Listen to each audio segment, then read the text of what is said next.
คอมพิวเตอร์ลูกค้า Acer E5471 รายการเปิดบทติดจออยู่นี่เสียบไฟสถานะสากขึ้นกด power ไฟสถานะ on ขึ้นฮาร์ดดิสก์เฮ็ดเวียกแต่บ่ขึ้นจอต่อจอนอกก็บ่ขึ้น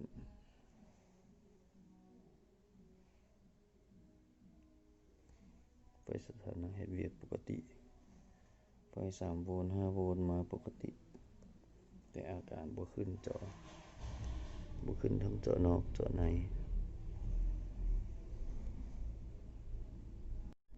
หลังจากกดเสร็จแล้วแรมปกติไฟปกติเครื่องเปิดนี่บ่ขึ้นจอฉะนั้นเราจะลองใส่เครื่องแฟลชชิป RT80-9F ตัวนี้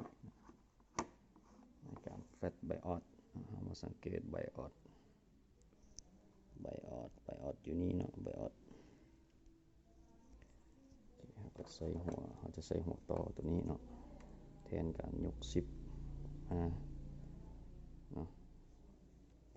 ก็ลองใส่เข้าไป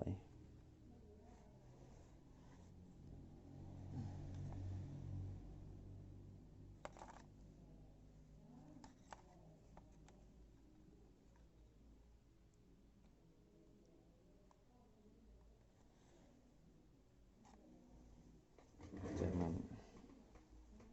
เปิดโปรแกรมขึ้นมา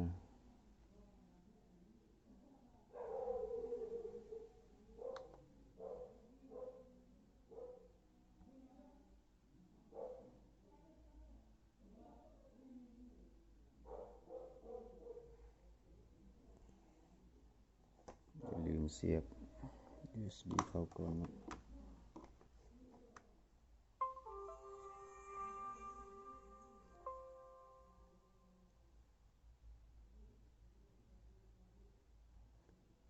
เข้ามาแล้ว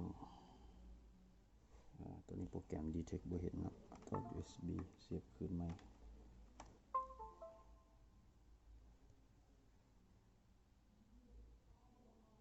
ให้โปรแกรมอ่านชิปต่อแสดงว่าขึ้นสถานะโอเคแสดงว่าเห็นชิปเนาะฉะนั้น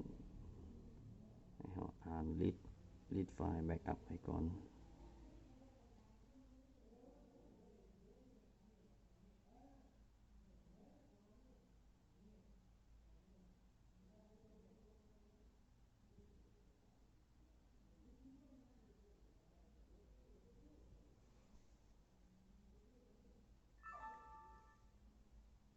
จากนั้นเราก็ไปเลือกบอลเซฟสร้างโฟลเดอร์ไว้ซื้อ E5471เซฟแบ็กอัพไว้ก่อนหลังจากนั้นไปเปิดไฟล์ BIOS ที่ว่าเราได้ดาวน์โหลดมา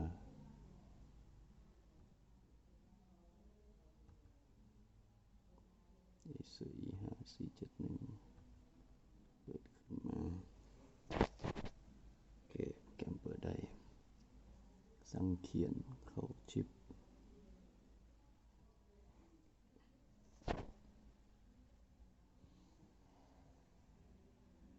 สังเกตเครื่องแฟลชชิปกำลังเขียนข้อมูลเข้าชิป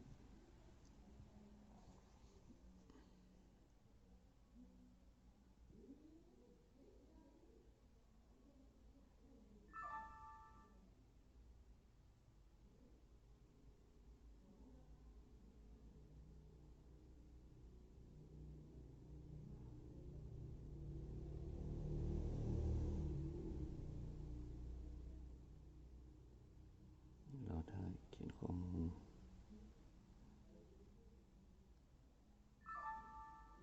โอเคสำเร็จเนาะหลังจากสำเร็จลองเปิดเครื่องเบิ่ง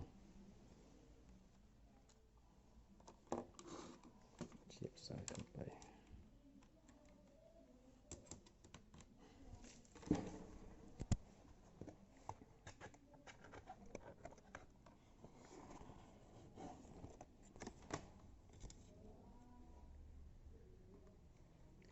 ลองกด power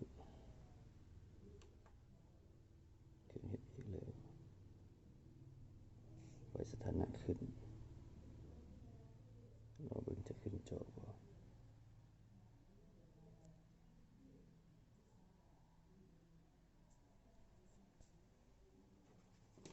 ราคาให้หนึ่งไปสถานะขึ้นปกติราคาก็มีสัญญาณมาบ่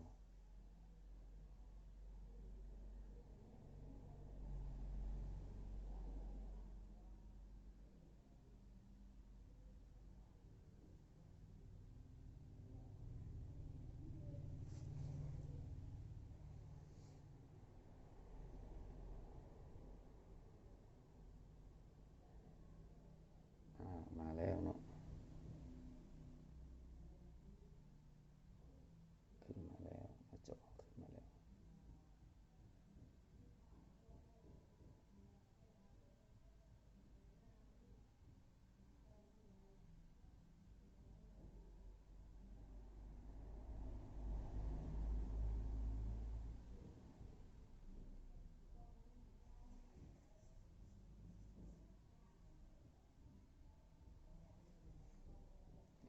เนาะ